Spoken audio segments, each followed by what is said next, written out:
Vamos a compartir la palabra del Señor en esta tarde y vamos a prepararnos para recibir este mensaje. Hemos cantado, hemos adorado al Señor.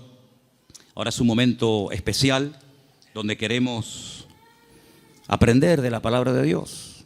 Así que cierra tus ojos y pídele al Señor que hable a tu corazón y que podamos disfrutar de este tiempo. Aleluya. Señor, te damos muchísimas gracias en esta tarde por esta oportunidad y este privilegio que nos das de estar aquí reunidos. Gracias, Señor, porque hemos sentido tu presencia desde que esta tarde hemos entrado por esas puertas. Sabemos que tú estás en medio de nosotros. Quiero pedirte que tú bendigas esta palabra y que sea de bendición para todos y cada uno de nosotros, que podamos interiorizar estas verdades y que podamos, Señor, oír tu voz y aprender de ti. Te lo pedimos en esta tarde con todo el corazón, en el nombre de Jesús. Amén y amén. Quiero llevarles a Juan capítulo 8, después iremos un poquito más adelante.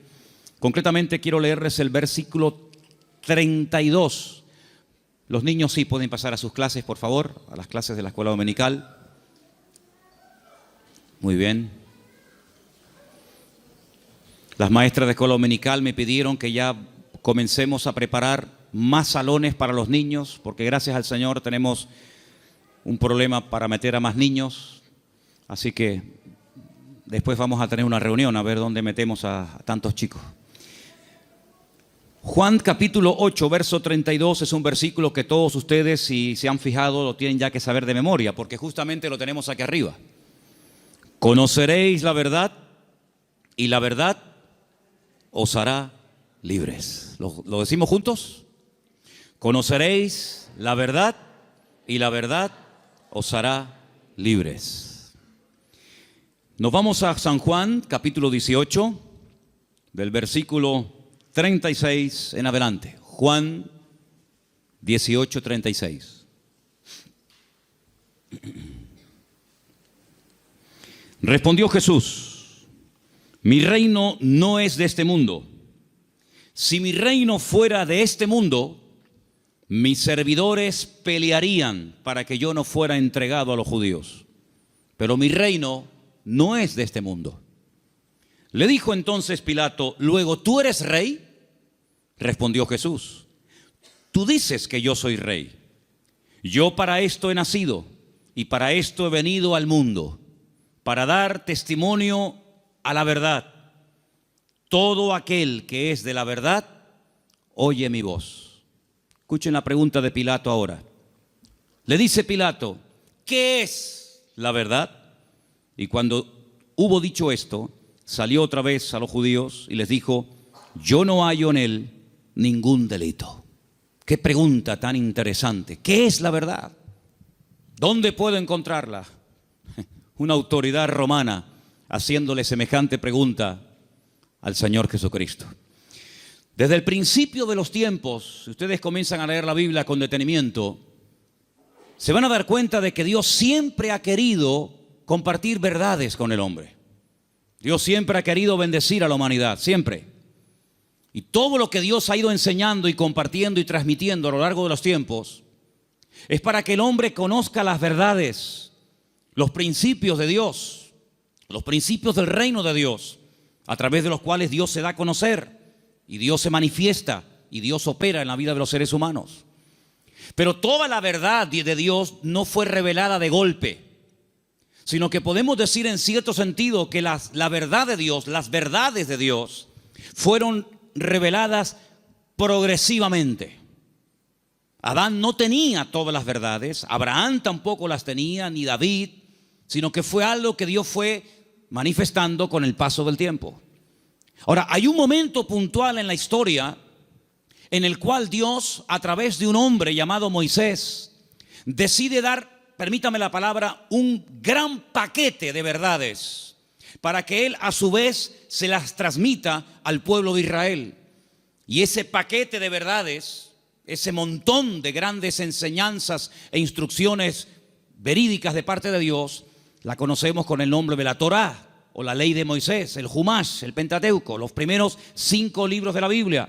donde ustedes pueden encontrar instrucciones y verdades que se pueden aplicar a la familia, a la economía, a la agricultura, al comercio exterior, a las relaciones entre seres humanos, etcétera, etcétera. Total, 613 mandamientos, 613 verdades que Dios transmite al pueblo de Israel, y a su vez el pueblo tenía la obligación de transmitirlas al mundo, porque Israel tenía que ser en aquel tiempo la luz en medio de la oscuridad donde estaban las naciones que le rodeaban. Pero sin embargo, cuando vamos al Nuevo Testamento, al Nuevo Pacto, encontramos que la verdad en sí misma, ese concepto que decimos, bueno, la verdad, ¿dónde está? ¿Se puede medir? ¿Se puede pesar? ¿Se puede enseñar? Ese concepto de la verdad se encarna, se humaniza en la persona de Jesús. Él llega a decir un día en una conversación muy interesante que mantiene con sus discípulos, si la quieren conocer, está en Juan capítulo 14, donde él observa a sus discípulos después de haberles anunciado que se va a marchar, que tiene que volver a la presencia del Padre. Pues él dice que los nota tristes y les dice, miren, no se turben, no se preocupen, no se turbe vuestro corazón. Si creen en Dios, crean también en mí. En la casa de mi Padre muchas moradas hay. Si así no fuera, yo os lo hubiera dicho. Yo simplemente lo que voy a hacer es, voy a ir a preparar un lugar para que donde yo estoy, vosotros también estéis conmigo. Y ustedes saben a dónde voy, sabéis el camino. Y en ese momento le interrumpe un discípulo, Tomás, y le dice, Señor, no sabemos a dónde te vas. No tenemos ni idea de lo que nos estás diciendo. ¿Que te vas a dónde? Si no sabemos a dónde vas, ¿cómo vamos a saber el camino? Y es entonces cuando el Señor le responde ese versículo que todo creyente prácticamente sabe de memoria, aunque lleve 3 días leyendo la Biblia, Juan 14:6, que dice, yo soy el camino, yo soy la verdad y yo soy la vida. ¿Cuántos dicen amén? Un versículo realmente extraordinario. Ahora, hay 300, lo tengo aquí apuntado, 317 versículos en toda la Biblia donde aparece la palabra verdad. La palabra verdad aparece en el Antiguo Testamento, aparece en el Nuevo Testamento. Es el deseo de Dios que el hombre conozca la verdad. Y la palabra verdad en hebreo se pronuncia emet. Y vamos a ponerla ahí para que ustedes vean cómo se escribe en hebreo la palabra, porque quiero explicarles rápidamente algo muy interesante acerca de esta palabra. La palabra emet se forma con esas 3 letras. La letra, tienen que leer de izquierda a derecha, ¿sí? La alef, la letra men y la letra tav. La letra alef es la primera del alfabeto hebreo. La letra tav es la última y la letra men es la del centro. Y digamos que se hace como una especie de trípode, ¿verdad? Con esas 3 letras se forma la palabra verdad, y de esa palabra salen múltiples combinaciones de todas palabras relacionadas, entroncadas con la palabra verdad, todas, por cierto, muy interesantes. Ahora, déjenme que les comparta algo acerca de la verdad. Cuando vamos a la palabra de Dios, encontramos que todo lo que uno hace en la vida tiene efectos a corto y a largo plazo. Si tú robas algo de alguien, puede ser que termines en la cárcel porque alguien te denuncia. Si tú golpeas a una persona, puede ser que te denuncie y tengas que presentarte delante de un juez. Si tú compras un coche, puede ser que te salga bueno o te salga malo. Es decir, todo efecto, todo lo que hacemos en la vida puede tener efectos positivos o negativos. Si analizamos fríamente a la luz de la palabra de Dios, ¿qué es lo que produce en el hombre? ¿Qué efectos positivos produce en el hombre la verdad? Es increíble. Lo primero que produce la verdad en la vida de la persona, como leemos aquí arriba, es libertad. Pero claro, uno tiene que decir o preguntarse, ¿libertad de qué? Cuando Jesús pronunció esta famosa frase, conoceréis la verdad y la verdad os hará libres, Él la pronunció en un contexto cultural y social completamente diferente al que tú y yo vivimos hoy en día. Porque aparentemente no existe esclavitud, pero en aquellos tiempos prácticamente el mundo entero, todo lo que era Europa, Asia y el norte de África, estaba dominado y controlado por un imperio terrible que era el Imperio Romano, donde la población romana, los que tenían la ciudadanía romana, era muy pequeña en relación con los que no tenían ciudadanía romana. Había millones y millones de seres humanos que estaban privados de libertad, es decir, eran esclavos. Claro, ya lo dije en una ocasión, no todos los esclavos tenían la misma posición. Había esclavos que tenían una libertad que otros no tenían, pero igualmente eran esclavos. No tenían derecho a paro, ni jubilación, ni vacaciones, ni descanso, nada que ver. Y cuando el Señor, en ese contexto de opresión, en ese contexto de abuso, en ese contexto donde no hay derechos, donde no hay beneficios de ningún tipo, pronuncia la palabra libertad, tuvo que causar un impacto tremendo, porque era el sueño de todo esclavo, poder algún día llegar a ser libre. La libertad que el Señor ofrece en su palabra no está basada en una libertad temporal, no está basada en una libertad que yo he podido comprar con dinero. ¿Se acuerdan ustedes cuando un día fueron a azotar a Pablo? Él dijo: yo soy ciudadano romano. Los ciudadanos romanos tenían derecho a ser juzgados previamente antes de ser condenados. Así que ándate con ojo qué es lo que vas a hacer, porque yo soy ciudadano romano y tú me quieres dar una paliza con el látigo, sabes que no lo puedes hacer. Dice que tuvieron temor. Y el centurión, la persona que lo iba a castigar, le dice: yo con una gran suma de dinero obtuve la ciudadanía. ¿Y tú de dónde tienes la ciudadanía romana? Dice: yo la tengo desde la cuna, porque él fue ciudadano romano desde su nacimiento. Y es interesante notar cómo en la Biblia hubieron personas que se jugaron la vida y se escaparon de la opresión de sus amos porque querían ser libres. Y tenemos una carta en el Nuevo Testamento, que es la famosa carta de Pablo a Filemón, donde él intercede por la vida de un esclavo llamado Onésimo, cuyo nombre significa útil, pero que fue un inútil durante un tiempo y le robó y le defraudó. Y Pablo intercede delante de su amo para que no lo mate. Y le dice: mira, recuerda que tú me debes algunos favores y estoy convencido que por la madurez que creo que tienes, tú vas a hacer mucho más de lo que te estoy pidiendo. Y si algo te ha robado o si en algo te ha defraudado, ponlo a mi cuenta, dice el apóstol Pablo. Y en cierto sentido es como una metáfora, aunque fue un hecho real, es como una metáfora de lo que ha ocurrido en nuestra vida. Porque la Biblia dice que espiritualmente hablando, todos nosotros durante años de nuestra vida fuimos esclavos. Esclavos de nuestras pasiones y deseos. Esclavos de complejos, esclavos de ataduras, esclavos en definitiva del pecado. Creíamos que éramos, y en el fondo éramos unos auténticos esclavos. O vivíamos para una sustancia que nos tenía atrapados y anulada completamente nuestra libertad y nuestro libre albedrío. Hasta que dice la Biblia que a través de la sangre de Jesucristo, que venció al diablo y rompió todas las ataduras en la cruz del Calvario, dice que Él compró nuestra libertad a precio de sangre. Y por eso Pablo, cuando le escribe, por ejemplo, a una iglesia en Galacia, le dice: hermanos, ahora que sois libres, sed maduros y no utilicéis la libertad como ocasión para la carne. Es decir, no paséis de la libertad al libertinaje, sino que la libertad que Dios os ha dado es para poder escoger y para poder discernir y para poder saber lo que os conviene y lo que no os conviene. La libertad viene a raíz de conocer la verdad. No hay libertad si uno no conoce la verdad. No hay peor tragedia en la vida que creer en una mentira creyendo que es una verdad.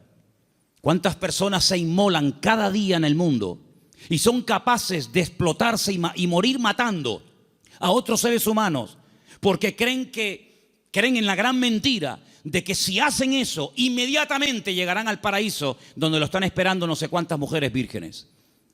Son personas sinceramente equivocadas. No son falsos, no son hipócritas, son personas que son capaces de dar la vida, pero por una gran mentira, creyendo que es la gran verdad de todos los tiempos. ¿Cuántas personas se han equivocado de camino, espiritualmente hablando? Como dice el proverbio, hay caminos que al hombre le parecen derechos, pero son caminos de muerte. En otras palabras, no hay libertad hasta que verdaderamente tú conozcas la verdad. Y cuando conoces la verdad, tienes paz, tienes seguridad, no tienes temor de nada ni de nadie, porque la verdad te hace libre, la verdad te hace dormir tranquilo, la verdad te quita todo temor al hombre, todo temor al día de mañana, todo temor a lo que te hagan o te digan, porque la libertad gloriosa de los hijos de Dios está basada, está fundamentada en un hecho, y es en la verdad de la palabra de Dios. ¿Cuántos dicen amén? Vamos a leer un salmo. Salmo 86, versículo 11. Escuchémoslo. Enséñame, oh Señor, tu camino, caminaré yo en tu verdad. Afirma mi corazón para que tema tu nombre. El salmista le pide al Señor: enséñame, muéstrame el camino, para que yo pueda andar en ese camino, que dicho sea de paso, es un camino basado en la verdad. Hermanos, hay creyentes que han sido víctimas de falsas doctrinas. Hay creyentes que han estado tal vez en otras partes, en otras congregaciones, donde no han conocido totalmente la verdad y los efectos de la verdad en su vida. Una vez visitando un grupo de iglesias en la península, cuando terminé de predicar, el pastor que me había invitado me pidió si por favor podía decirle a los hermanos de la iglesia, los que quisieran, que pasaran adelante para que orara por ellos. Yo le dije: bueno, si usted quiere que yo haga eso, está bien, que pasen adelante los que quieran, que en esta noche oremos por ellos. Cuando me acercaba a la gente que había pasado al frente, yo les preguntaba en baja voz al oído: ¿hay algún motivo, hay alguna cosa por la cual quiere que yo ore por usted? Y me decía, por ejemplo, la primera persona: sí, hermano, quiero que ore por mí porque estoy bajo maldición. Bueno, cuando iba al segundo, me decía más o menos lo mismo. Cuando llegué al tercero y me dijo más o menos lo mismo, digo: un momento. Me volví a subir al púlpito y volví a predicar otra vez. Digo: ustedes son víctimas, ustedes han sido víctimas de una mala enseñanza. Ustedes no están viviendo como creyentes. La Biblia dice: si alguno dice que cree en Él, debe andar, debe comportarse, debe vivir como Él anduvo. En otras palabras, ustedes tienen el nombre de creyentes, de hijos de Dios, pero están viviendo como esclavos. Y el Señor Jesucristo vino a este mundo para deshacer las obras del diablo. Y ustedes no entienden que el Señor Jesucristo, cuando fue clavado en la cruz, cargó, según dice la palabra de Dios, todas y cada una de las posibles maldiciones, y Él se hizo maldición para que nosotros heredásemos bendición. Por lo tanto, ustedes están agarrándose a conceptos distorsionados y equivocados, y esa ignorancia es la que está haciendo que ustedes no vivan bien, no coman bien y no disfruten de la vida gloriosa de un hijo de Dios. Y cuando ellos recibieron esta enseñanza en esa noche y en otros días, ellos comenzaron a darse cuenta de que habían estado atrapados y habían estado esclavizados de mentiras que no sé quién se las enseñó, pero que ellos la abrazaron y la creyeron, interiorizaron esas mentiras, y si la verdad nos hace libres, la mentira nos hace esclavos. Por eso es muy importante, como decía el salmista: Señor, enséñame tu camino, enséñame las verdades de tu palabra para que yo pueda caminar por ellas.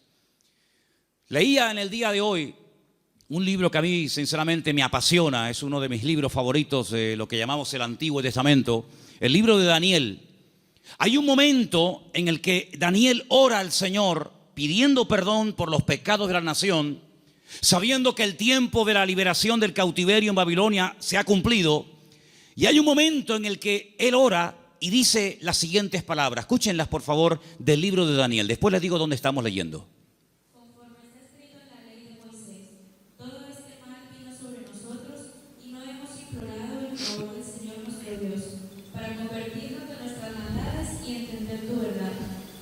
Daniel le dice al pueblo: la razón por la que nuestro templo fue destruido, la razón por la que miles de personas perdieron la vida y la ciudad está totalmente convertida en un montón de escombros, es porque no creímos, ni practicamos, ni vivimos según las verdades de Dios. De todos los profetas que había en aquel momento en Jerusalén profetizando, solamente había uno que decía la verdad. Todos los demás le decían a la gente lo que la gente quería oír. Había momentos en los que los profetas llegaban y decían: no tengan ningún temor, la ciudad de Jerusalén es indestructible, es la ciudad del gran rey, donde Él ha depositado y puesto su gloria y su presencia. Por lo tanto, ¿qué nación va a ser capaz de venir a Jerusalén y destruirla y quemar la casa de Dios? Olvídense de eso. Lo que Jeremías os predica es falso, es mentira. La ciudad de Jerusalén nunca va a ser tomada ni destruida por el rey Nabucodonosor. Sin embargo, el profeta Jeremías le decía, la ciudad de Jerusalén sería indestructible y el templo sería inviolable siempre y cuando viviéramos en santidad y viviéramos en orden. Pero no lo estamos haciendo. La ciudad se ha llenado de idolatría. El pueblo se ha corrompido. Hay inmoralidad, hay desorden. Es un caos, es un desorden espiritualmente hablando. Y eso es lo que le está permitiendo al enemigo tomar posesión de nuestra tierra. No crean ustedes, durante 40 años estuvo Jeremías predicando esto. Lo metieron en la cárcel, lo torturaron, quisieron matarlo en varias ocasiones. Incluso él llegó un momento en el que dijo, no voy a predicar más, no voy a hablar más, no sirve de nada. Diga lo que diga, no hacen caso. Pero sin embargo el Señor siempre decía, Jeremías, habla y no calles, habla y no calles. Que nunca diga el pueblo que no hubo voz de Dios en medio de Jerusalén. Él les decía, arrepiéntanse, conviértanse al Señor, corrijan sus malos caminos, vuelvan a la senda antigua. Y si no lo quieren hacer, hermanos, les daba el plan B, ríndanse al enemigo. Claro, decirles que se rindieran al enemigo, pero este hombre es un traidor. Este hombre lo que se ha pasado es al enemigo y lo que quiere es que le abramos las puertas de la ciudad al enemigo. Pero Jeremías le decía, es que hay dos opciones, queridos. O se arrepienten y piden perdón al Señor y Dios cambia la ciudad, pero como no lo vais a hacer, la ciudad va a ser tomada. Entonces, antes de perder la vida y pelear por una batalla que ya está perdida de antemano, ríndanse, acepten la evidencia y el Señor les perdonará la vida. Hermanos, ni una cosa ni otra. La ciudad fue destruida, todos lo sabéis. El templo fue quemado, los tesoros del templo fueron llevados a Babilonia. Miles de personas fueron deportadas, entre ellos, uno de ellos era Daniel. Y cuando pasan los años, él le dice al pueblo, hermanos, ¿no os dais cuenta que por no haber creído y practicado la verdad, nos ha pasado lo que nos ha pasado? Hermanos queridos, creer en mentiras, interiorizar mentiras, practicar mentiras, tiene consecuencias a corto y a largo plazo, todas y cada una de ellas destructivas. Si tú crees que eres un inútil, tú vas a vivir creyéndote que tú eres un inútil. ¿Quién te lo dijo? ¿Tu marido? ¿Papá? ¿El profesor? Y tú te has creído esa gran mentira, porque Dios no ha creado seres inútiles. Dios ha creado al hombre a su imagen y semejanza. Es el hombre el que se deteriora, el que se autodestruye a sí mismo. Pero Dios creó al hombre como la corona de la creación. Dios delegó en el hombre responsabilidades que no delegó en animales. Y Dios creó el mundo para el hombre, no el hombre para el mundo. Pero lamentablemente el hombre prefiere creer en mentiras en vez de creer en verdades. Y por eso muchas veces es un auténtico esclavo de su ignorancia, de sus errores y de sus mentiras. Pero la libertad gloriosa de los hijos de Dios viene única y exclusivamente cuando experimentamos la verdad en nuestras vidas. He preparado una pequeña selección de versículos. Vamos a leerlos, por favor. Algunos de ellos están en Proverbios. El anterior les dije que estaba en Daniel 9:13. Pero quiero que leamos esta pequeña selección de versículos donde vais a notar que en cada uno de ellos aparece la palabra verdad. Prestemos atención. Proverbios 3, versículo 3. Aparten de ti la misericordia y la verdad. Átalas a tu cuello, escríbelas en la tabla de tu corazón. David le daba tanta importancia a la verdad en la vida de su hijo Salomón que le dijo, nunca te apartes de la verdad. Si tienes que amarrarla de una forma metafórica en tu cuello, hazlo. Pero que la verdad sea el fundamento de tu vida, de tu existencia. Proverbios 16:6. Con misericordia y verdad se corrige el pecado, y con el temor de Dios los hombres se apartan del mal. Con misericordia y con verdad. No solamente con misericordia, sino también hay que decir, mira, esto te ha pasado por esto, por esto, por esto. Y como yo le dije al principio, prefiero que la gente se ofenda y se sienta aludida por oír verdades que endulzarles los oídos con adulaciones y con mentiras que al fin y al cabo lo que te van a perjudicar sin lugar a dudas. Por lo tanto, si hay algo en nuestra vida que tiene que ser corregido, no va a ser corregido con adulaciones. No pasa nada, no te preocupes. No, es que le acabo de pegar una paliza a mi mujer. No pasa nada, seguramente se lo merecía. ¿Cómo? ¿Tú qué dices? No, es que acabo de robar en la tienda. Bueno, seguramente no tenías para comer y claro, lógicamente tenías que robar. No. Las iglesias, por lo menos esta, no se abrió en su día para decirle a la gente lo que en el fondo le gustaría oír. Esta iglesia se abrió y se mantendrá abierta hasta que Dios quiera para predicar verdades, aunque duelan, aunque sean contrarias a lo que dice el mundo. Pero la verdad te hará libre y lo que queremos es que la gente que venga aquí sean libres de sus ataduras, de sus complejos y de cualquier otra historia que les esté haciendo daño. Por lo tanto, la verdad es la que va a corregir nuestra vida. Ahora, si tú buscas la verdad, dijo Séneca, corres el riesgo de encontrarla. Si buscas la verdad, puede ser que la encuentres y tendrás que hacer un ajuste entre tu creencia, entre tu doctrina, tu opinión personal y la verdad revelada de Dios. ¿Estás dispuesto a adaptarte a la verdad de Dios? Sigamos. Proverbios 28:20. El hombre de verdad tendrá muchas bendiciones, mas el que se apresura a enriquecerse no será sin culpa. Ese versículo es buenísimo. ¿Lo oíste? El hombre de verdad tendrá muchas, ¿qué? Bendiciones. ¿Quieres ser un hombre bendecido? ¿Cuántos quieren ser un hombre bendecido? Pues tienes que creer, interiorizar y practicar muchas verdades. Y cada una de ellas traerá una bendición para tu vida, sin lugar a dudas. Nos vamos a la carta de Pablo a los Gálatas, capítulo 2, verso 14. Y dice así. Pero cuando vi que no andaban rectamente conforme a la verdad del Evangelio, dije a Pedro, delante de todos, si tú, siendo judío, vives como los gentiles y no como judío, ¿por qué obligas a los gentiles a judaizar? Pedro pasó un tiempo con el apóstol Pablo y se comportaba de una forma, y cuando vinieron judíos desde Jerusalén, se comportaba de otra. Y Pablo observó que delante de unas personas se comportaba de una manera, y cuando esas personas no estaban, se comportaba de otra. Y Pablo dijo, no estás actuando conforme a la verdad. El creyente es igual dentro de la iglesia que fuera. Es igual en lo privado que en lo público. Por la mañana o por la noche, da igual. No es que es un disfraz que me pongo para venir aquí y pongo cara de santurrón y de bueno y luego en la calle soy un demonio o en mi casa. No. Pablo dijo, no andáis rectamente conforme a la verdad. Y lo corrigió. Porque acabamos de leer que el pecado, lo deficiente, lo incorrecto, ¿cómo se corrige? Con misericordia, pero también con verdad. Seguimos en Gálatas, capítulo 3, verso 1. Y dice: Oh Gálatas insensatos, ¿quién os fascinó para no obedecer a la verdad? A vosotros ante cuyos ojos Jesucristo fue ya presentado claramente entre vosotros como crucificado. Hay un momento en el que entran en la congregación personas que comienzan a enseñar cosas diferentes a las que aprendieron a través del apóstol Pablo, fundador de la iglesia. Le llega la noticia al apóstol Pablo y les escribe una carta y les dice, pero ¿por qué no estáis obedeciendo a la verdad? Luego, la verdad no es simplemente para decir estoy de acuerdo con ella, sino es para obedecerla.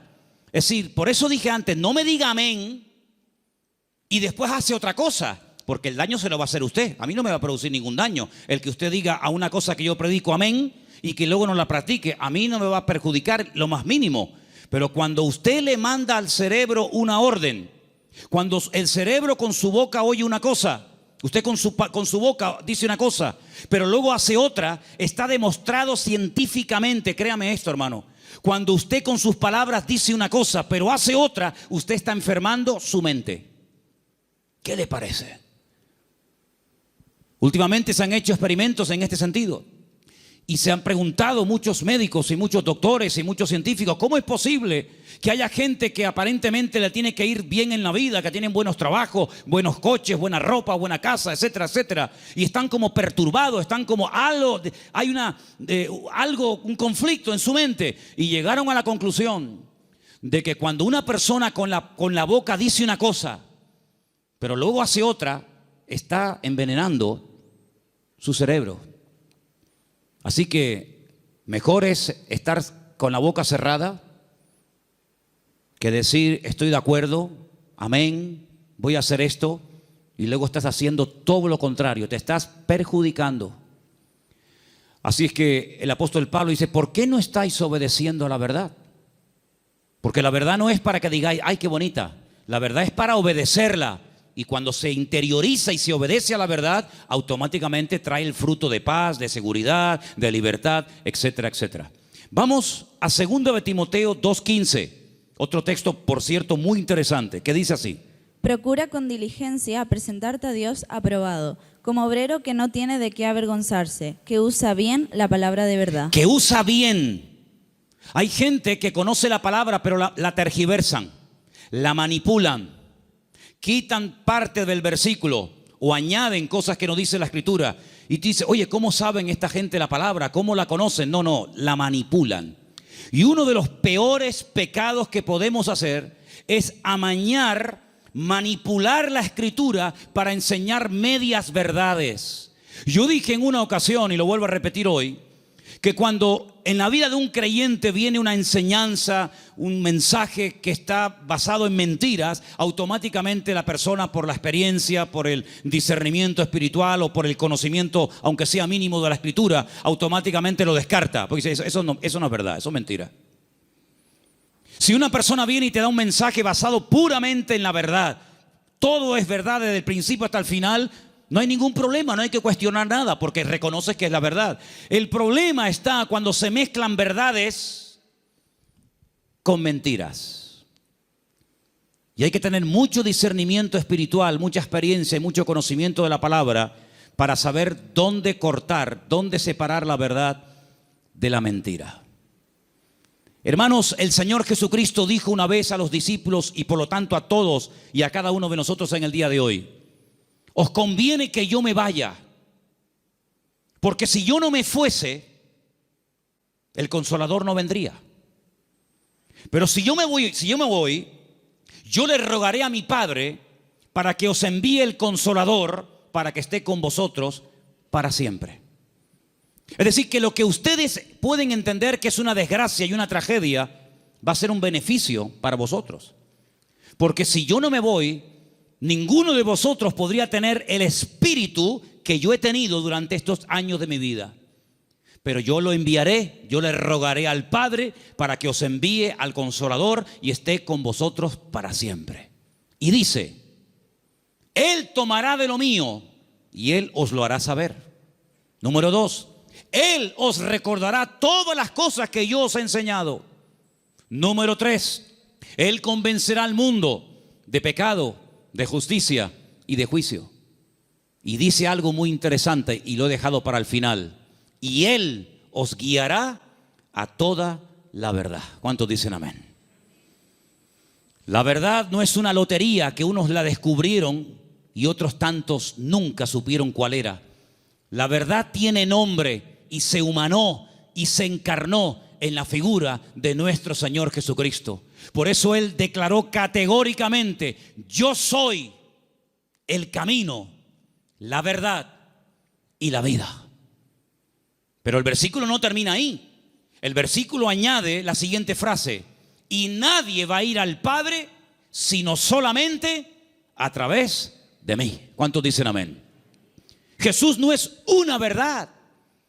Bueno, hubieron muchas verdades y Jesús vino a enseñar otra gran verdad. No, Jesús es la verdad, con mayúscula y subrayado.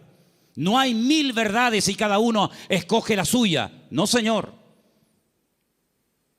Hay una verdad revelada en la palabra, manifestada en la persona de Jesucristo. Y si prestaron ustedes atención a la lectura que esta tarde se leía, hay un momento en el que en el discurso de Pablo, que se leyó esta tarde en el Areópago en Grecia, él dijo: hay un momento en el que Dios pasó por alto la ignorancia de las naciones. Pero Dios ha establecido que a través de su Hijo, el que a Él ha escogido, algún día, cuando Él lo tenga determinado, juzgará a todas las naciones de la tierra, y por aquel varón que Él levantó y constituyó, juzgará a todas las naciones de la tierra. Es decir, hay un momento en el que pudimos ser ignorantes, pero ya no somos ignorantes, ni queremos seguir siendo ignorantes. Amén, hermanos. Ahora queremos aprender las verdades. Y puede ser que cuando descubramos ciertas y determinadas verdades, nos demos cuenta, como a mí me pasó, que los hombres me engañaron. Porque los hombres me enseñaron cosas que no eran verdades, pero me las enseñaron como si fueran verdades. Y yo las creí. Y por eso no podía vivir una vida de libertad, de paz, de victoria, de bendición. Porque la mentira, la ignorancia no es la respuesta. La respuesta y lo que Dios quiere para la vida de todos y cada uno de nosotros es que conozcamos la verdad. Y la verdad se puede conocer y experimentar y vivir, y es la persona de Jesucristo. ¿Cuántos dicen amén? Quiero que leamos un versículo más. Isaías 26:2. Porque ahí la palabra verdad, emet, aparece en plural. Y me llamó mucho la atención. Y quiero que escuchen este texto, por favor. Isaías 26:2. Abrid las puertas y entrará la gente justa, guardadora de verdades. Guardadora de verdades. Isaías 26:2. Emet es verdad, emunim es verdades. Hay una gran verdad que Dios reveló a través de Jesús, y es que el hombre es pecador. Por más que intente, no puede tener comunión con un Dios santo. Pero Dios envió a su Hijo unigénito al mundo para que todo aquel que crea en Él no se pierda, mas tenga vida eterna. Esa es la gran verdad. Que hay un Salvador, que se puede restaurar la relación del hombre con Dios, que el hombre puede salvarse de la condenación, que el hombre puede volver a tener comunión con su Creador y su Diseñador. Esa es la gran verdad. Pero luego, en torno a esa gran verdad giran muchas verdades. Y en los próximos domingos voy a compartir con vosotros varias de esas verdades en plural. Hoy quiero terminar este mensaje acerca de la verdad con 3 verdades. La primera, la que hemos mencionado recién, Juan 14:6. Yo soy el camino, la verdad y la vida. Nadie viene al Padre sino solamente a través de mí. Eso quiere decir que la ignorancia nos salva, que la religión no es lo que Dios ha provisto para la raza humana para que pueda volver a conectarse con Dios, sino que hay un camino y hay la verdad revelada y hay una vida que se manifiesta a través del Señor Jesucristo. Eso es una gran verdad. La segunda verdad que quiero compartir con vosotros, podría darte más de 150 versículos, pero solamente para los que toman nota les doy Mateo 23:19, donde dice que Él volverá otra vez a este mundo. ¿Cuántos dicen amén? Algunos dirán, ¿Jesucristo volverá otra vez aquí? Sí, ¿no lo sabías? No, yo tenía pensado que Jesucristo ya nació y murió y bueno, dicen que resucitó y ascendió a la gloria, a la diestra de Dios Padre, pero no había oído que volverá. Bueno, pues si no lo has oído no es problema mío. Pero la Biblia dice en más de 150 ocasiones que Él volverá. Y en esta ocasión no pasará desapercibida su venida, como pasó en la primera venida, que había nacido en un pequeño pueblo de Judea, en el sur de Israel, llamado Betlehem, la casa del pan o Belén. Y en ese pueblo hay una montaña que se puede visitar hoy en día, donde había uno, porque tenía muchos, uno de los muchos palacios del rey Herodes, y el rey Herodes ni siquiera se había dado cuenta de que esa noche había nacido el Mesías al lado de su casa. Y de repente vienen unos señores de lejanas tierras haciendo una pregunta muy interesante. ¿Dónde está el rey de los judíos? Porque su estrella hemos visto en el oriente y venimos a adorarle. Y le están hablando a un rey, pero que realmente es un títere. No es el verdadero rey, no es de la línea genealógica de la casa de David, de la tribu de Judá. Es un rey que han puesto los romanos. Es un muñeco de quita y pon. Y por eso ellos se atreven a preguntarle al rey, entre comillas, de los judíos, ¿dónde está el rey de los judíos? Porque venimos a adorarle. Y ustedes ven que esos hombres, me da igual si eran 3, 20 o 40, no se postraron ante Herodes y lo adoraron y le abrieron sus tesoros, porque ellos sabían que ese no era. Y Herodes no lo sabía. Y tiene que mandar a llamar a los escribas y fariseos, los que estudiaban la Escritura y hacían las copias de la Escritura, para preguntarle, oye, ¿qué dice la Biblia acerca del Mesías? ¿Dónde tiene que nacer? Ya en aquel tiempo ya se había escrito dónde había que nacer. Si se lo hubieran preguntado no sé, por ejemplo, a Abraham o a cualquier otro personaje, no te hubiera dado respuesta. Pero en aquel momento ya estaba escrito en el libro del profeta Miqueas que Jesús, que el Mesías, Yeshua, tenía que nacer en Belén de Judea. Eso es una gran verdad. Pero una gran verdad también es que Él mismo dijo, me voy, pero volveré otra vez. Y la Biblia dice que tenemos que estar velando y orando porque no sabemos ni el día ni la hora, pero que volverá, volverá. Y cuando vuelva, todo ojo le verá, toda rodilla se doblará y todo el mundo se pondrá de rodillas y confesará que Él es el Señor para gloria de Dios Padre. Y no será algo que dice, bueno, ¿habrá venido? ¿No habrá venido? ¿Dónde está? Hermanos, será algo que va a tener un impacto a nivel mundial. Probablemente para algunos esto les suene a chino, esto les suene a algo como ciencia ficción, pero esto no es un cuento ni un mito, esto es palabra de Dios. Jesucristo viene y viene muy pronto. ¿Cuántos dicen amén? Y esa es una de las grandes verdades que no tenemos que olvidar. Y hermanos, estamos más cerca que nunca de la venida del Señor. Y hay cientos de señales y cientos de información, de datos que nos indican cuánto tiempo falta para venir. Y uno que se menciona muy poco, prácticamente nadie lo menciona, pero yo quiero mencionarlo esta tarde, es que dice el Señor que antes de que Él venga, vendría un tiempo de prueba a todas las naciones de la tierra. Pero también dice la promesa, pero si ustedes guardan mi palabra y no niegan mi nombre, yo les guardaré de la hora de prueba que ha de venir sobre todos los habitantes de la tierra.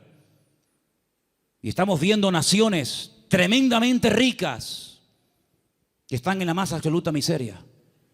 Y estamos viendo naciones que dicen, ¿cómo es posible que esto pueda ocurrir en tal lugar y en este momento? Hermanos, la hora de la prueba ha venido y ha comenzado. No habrá ni una sola nación de la tierra que no vaya a ser sacudida antes del retorno de nuestro Señor Jesucristo. Algunos miran a Estados Unidos como si fuera el paraíso terrenal. Antes de ayer me llamó un hermano de Estados Unidos, el hermano Adán. ¿Está ahora ahí? ¿Nos está viendo Adán? Ahora no. El hermano Adán es un hermano del Salvador que vive en California. Y de vez en cuando me llama y hablamos y me dice, si por casualidad gana el señor Trump en Estados Unidos, él ha dicho que no solamente tiene intención de echar a patadas a todos los latinos de Estados Unidos, sino a los hijos nacidos en territorio americano de padres latinos. Ahora resulta que se jugaron la vida muchos hermanos y personas veían a Estados Unidos como decir, no, vámonos para allá y mira tú por dónde, que a lo mejor, no lo sé, dentro de un año a todos los latinos los meten en un barco y los echan cada uno a su tierra. Y entonces yo le diré a más de uno, te lo dije, la salvación no se llama USA, la salvación se llama Jesucristo. Me escriben todos los días de Venezuela, todos los días me mandan correos pidiéndome ayuda, pidiéndome auxilio, que quieren salir por la frontera de Colombia, que quieren salir por no sé qué sitio. Y yo a todos les digo lo mismo. Digo, hermanos, en Venezuela hay iglesias de miles y miles de miembros que no hay en España. En Venezuela hay millones de creyentes, cosa que en España no hay. Es mucho más fácil que un venezolano se convierta que un español en España se convierta. Ustedes han experimentado avivamientos tremendos. Mi padre fue torero y toreó en el Nuevo Circo de Caracas. Hoy en día la plaza del Nuevo Circo en Caracas es una iglesia evangélica. Aquí jamás hemos visto una plaza de toros llena de creyentes. Bueno, hace unos años hicimos unos cultos aquí en la plaza de toros, pero lógicamente no se llenó. Pero siempre le digo a todo el mundo, Dios, ¿dónde es más poderoso? ¿Dónde Dios tiene más poder? ¿Dónde Dios actúa más poderosamente? ¿Dónde es más grande? ¿En Corea? ¿Dónde está la iglesia más grande del mundo? ¿Más de 1,5 millones de habitantes, de miembros? ¿En Estados Unidos? ¿En Europa? ¿En Brasil? ¿Dónde Dios es más grande? En todas partes, hermano. ¿Sí o no? En todas partes nuestro Dios es grande. La Biblia dice, entra en tu aposento y tu Padre que te ve en lo secreto te recompensará en público. Eso lo dice la Biblia. Y se lo dice al español, al latino, al americano, al japonés, al chino y a todo el mundo. No nos podemos mover de un lugar a otro a menos que Dios nos diga, muévase. Abraham se fue a Egipto cuando había crisis económica en Canaán y él se fue a Egipto a buscar trabajo, a buscar comida, comida para los animales y para su familia, a buscar agua para sus ovejas. Y cuando años más tarde su hijo Isaac lo quiere hacer, Dios lo para y le dice, no se mueva usted de aquí. Pero Señor, no hay agua para mis ovejas, se me van a morir todas. No hay comida, no hay nada. ¿Dónde vivía Isaac en aquel momento, hermanos? En Beer-sheba, en la ciudad del Negev, en el sur de Israel. Un calor terrible, arena y nada más que arena. En Egipto siempre había agua, siempre había posibilidades, siempre había comida, siempre había de todo. Y el Señor le dice a Isaac, este año tienes que sembrar tu semilla en medio del desierto. Yo no sé si hay aquí algún agricultor, alguien que entienda de campo, pero si usted siembra semillas en el desierto, me da la impresión de que no va a cosechar una buena cosecha. No sé, me da la impresión de que no. Pues dice la Biblia que al año siguiente, cuando llegó el tiempo de la cosecha, Isaac cosechó a 100 por 1. Es decir, siembro una semilla y recojo 100 por cada una que he sembrado. Una desproporción increíble. Los filisteos vinieron y le dijeron, queremos hacer un pacto contigo. Y le dice Isaac, ¿ahora quieren hacer un pacto conmigo? Primero me echan, me amargan la vida y ahora quieren hacer un pacto conmigo. Pero es que la bendición de Dios siempre despierta envidia. Y los filisteos se dieron cuenta de que los pozos que él había heredado de su padre, estos por un acto de maldad le tiraban tierra y piedras y lo querían taponar, pero sin embargo abrían otro lugar y descubría agua y en otro y en otro. Y era imposible frenar y era imposible impedir que la bendición de Dios estuviera con Isaac. Y por eso ellos tienen que reconocer que este hombre tiene que tener la bendición de Dios, porque no es normal, es antinatural que un hombre siembre semillas en el desierto y tenga más cosecha que nosotros que hemos sembrado en buena tierra. Esto no es normal, esto no tiene lógica ninguna. Es que las cosas de Dios muchas veces no tienen lógica. Es cuestión de fe, porque andamos por fe y no por vista. ¿Cuántos dicen amén? Entonces, hermanos, la gran verdad de todo esto, ¿cuál es? Busquen a Dios. Busquen a Dios donde quiera que se encuentren. Me da igual si es en Egipto, me da igual si es en Venezuela, me da igual si es en África, me da igual. Nosotros hemos ido a África unas cuantas veces, Armando lo sabe, y Luis también, que vino conmigo. Y hemos visto hermanos en África que tal vez materialmente no tienen ni la 10ª parte de lo que tú y yo tenemos hoy por hoy. Pero la bendición que esa gente tiene en el Señor, jamás en mi vida la he visto en este país, a pesar de que somos del primer mundo. Porque muchas veces confundimos el tener con ser. Y parece que cuando uno tiene, pues bueno, pues estoy bendecido. Yo les prediqué hace poco acerca del Salmo 37 y les dije, hay 2 tipos de prosperidad en la Biblia. Una visible, que es la que nos llama la atención, y otra que no se ve, pero que muchas veces es la genuina. Una que consiste en tener y otra que consiste en ser. Y el Señor nos está enseñando en estos tiempos, a ti y a mí, a ver si nos damos cuenta de una vez, que lo que tenemos que buscar es a Dios, que no hay que buscar trabajo, que no hay que buscar prosperidad, lo que hay que buscar es al Señor, porque buscando al Señor todo lo demás viene por añadidura. Y llevo 35 años predicando esto, y algunos lo hacen y otros todavía lo cuestionan, pero yo te digo, la Biblia dice, buscad primeramente el reino de Dios y su justicia, y todo lo demás vendrá por añadidura. Y uno dice, bueno, y si yo quiero estudiar y saber qué es todo lo demás, el mismo pasaje te lo dice. Jesús se para con sus discípulos y dice, vamos a ver, la gente del mundo, ¿qué busca sinceramente?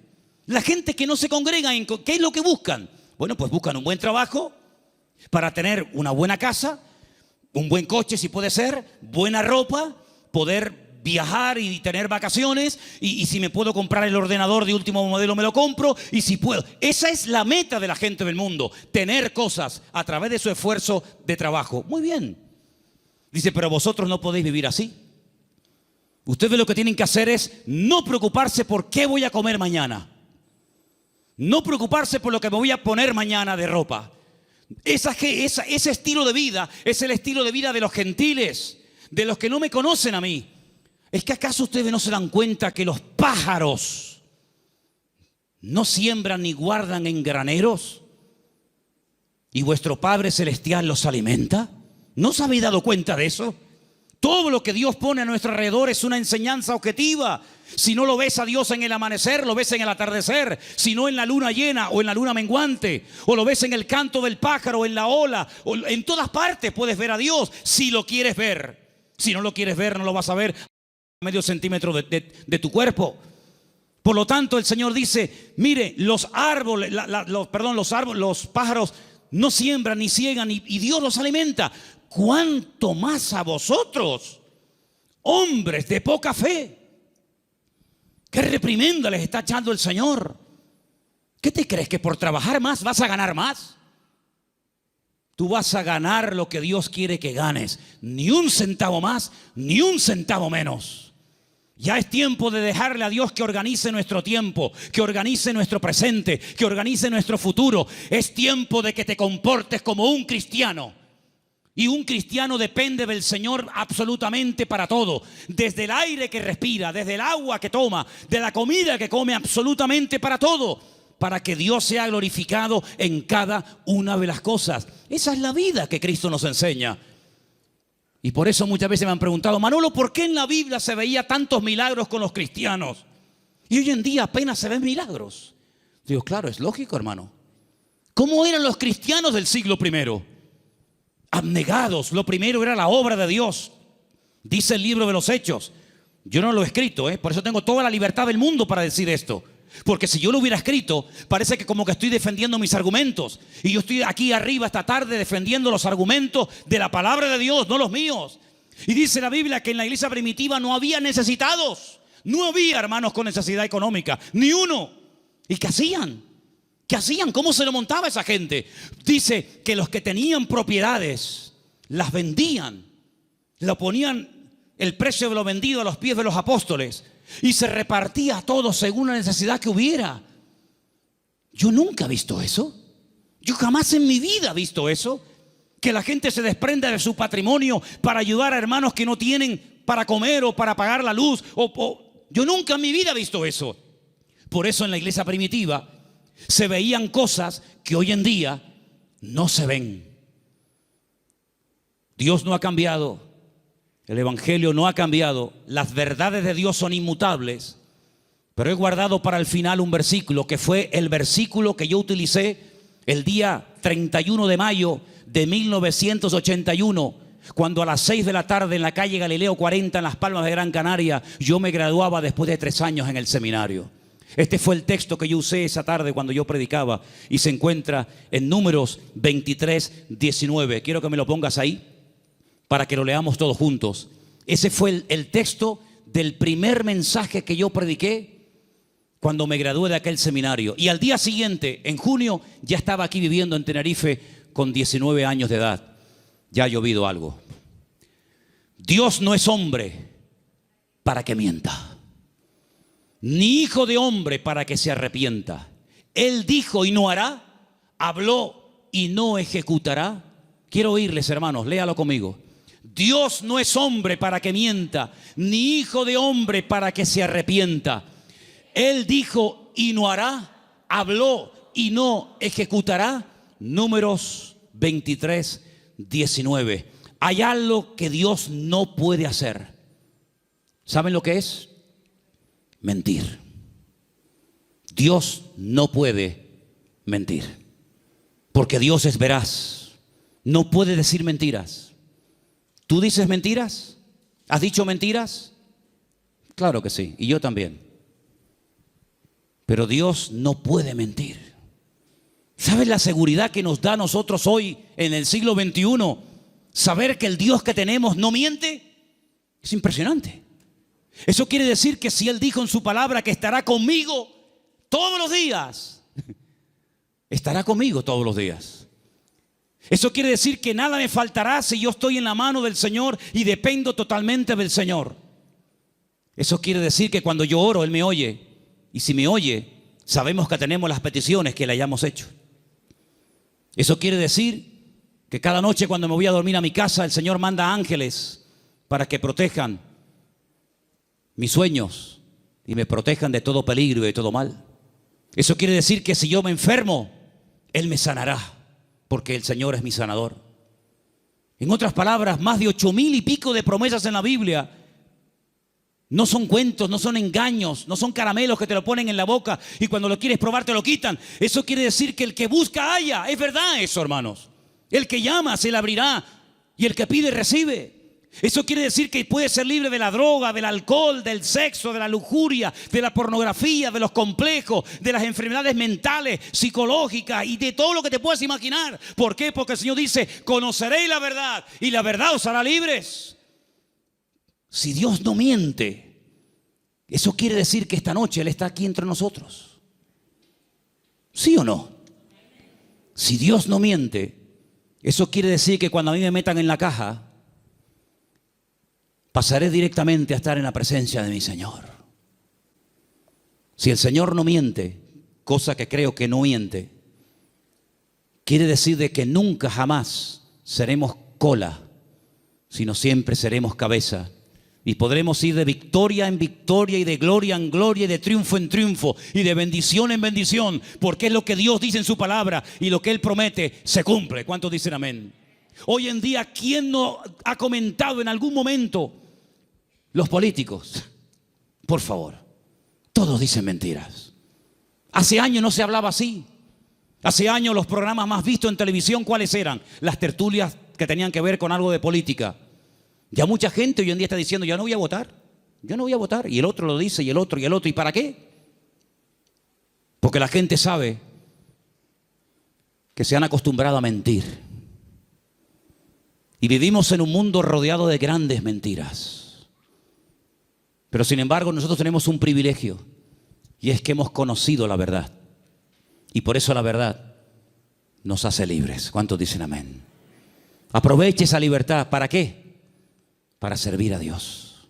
Los años que te quedan de vida, el tiempo que te queda de vida, móntatelo de tal manera que te vas desprendiendo de muchas cosas y tener cada día más tiempo para descubrir las verdades que están reveladas en la palabra de Dios. Hoy hemos visto 3 verdades: que Él es el camino, la verdad y la vida, que Él volverá y que Dios no miente. El próximo domingo volveremos a ver más verdades de la palabra de Dios. Y cuanto más verdades vayan entrando en nuestra mente, cuanto más verdades vayamos asimilando en nuestra conducta, nuestro vocabulario, más mentiras van a ir saliendo y más libres y más prósperos y más bendecidos seremos. Porque quiero solamente recordarles el versículo que se leía esta tarde, que el hombre bendecido es el hombre que cree, obedece y vive en la verdad de Dios. ¿Cuántos dicen amén?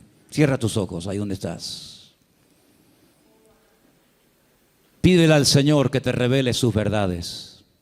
Pídele al Señor. Muéstrame tus verdades, Señor. Muéstrame las grandes verdades de tu palabra para que yo pueda conocerlas y vivirlas en mi vida. Y pueda con tu ayuda y con tu bendición vivir una vida sobrenatural. Aleluya. Gracias, Padre. Gracias, Señor. Hay gente que se ha pegado toda la vida buscando experiencias. Han viajado, han leído libros, han estado en diferentes grupos y lugares buscando, buscando y buscando. El Señor dice: venid a mí, los sedientos, y el que cree en mí correrán de su interior ríos de agua viva. Cristo es la verdad. La Biblia es la verdad. El Evangelio de Jesucristo es el Evangelio de la verdad. Así que si estás buscando la verdad, acepta, recibe a Cristo en tu corazón Después congrégate donde quieras. Si te gusta aquí, amén.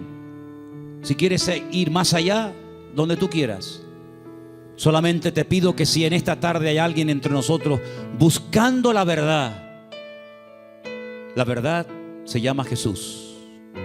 La verdad tiene nombre y es el Señor, el Maestro, el Rey de Reyes y el Señor de los Señores. Él es la verdad. Fuera del Señor no me interesa saber nada. Señor, en esta noche te damos gracias porque la verdad se puede conocer, la verdad se puede experimentar y la libertad viene como resultado de haber conocido la verdad de Cristo Jesús. Señor, yo te pido que en nuestra vida solamente haya verdades. La verdad deshace, la verdad pudre el yugo de la mentira, de la esclavitud, de la ignorancia. Y te pedimos en esta noche, Señor, que tú como Rey de Reyes y Señor de los Señores me muestres cada día las verdades de tu bendita palabra. Ayúdanos, Señor, a caminar en verdad. Ayúdanos, Señor, a desprendernos de mentiras, de tradiciones, de costumbres, de ideas y de opiniones que no tienen nada que ver con la verdad de Dios. Estamos dispuestos a ser tratados. Estamos dispuestos, como decía el salmista, enséñame tu verdad para practicarla y vivirla. Señor, en el nombre de Jesús, aclara los pensamientos confusos, la mente perturbada. Saca a la luz tu palabra para que podamos verdaderamente caminar en la libertad gloriosa de los hijos de Dios. Aleluya. Bendito sea tu nombre, mi Dios. Ahí donde estás sentado, ora al Señor. Ora al Señor para que Él te muestre su verdad. Decía un hombre en una ocasión: cuando me muestran una verdad, yo me alegro, pero me alegro mucho más cuando yo descubro esa verdad. Y eso es lo que yo quiero que tú le pidas al Señor. Señor, estoy dispuesto a oír, a aprender y a recibir de otras personas, pero Señor, quiero yo mismo descubrir y experimentar las verdades. Ayúdanos, Señor. Te lo pedimos en esta noche con todo el corazón, verdaderamente, en el nombre de tu amado Hijo Jesús, mi Señor. Muéstranos la verdad cada día.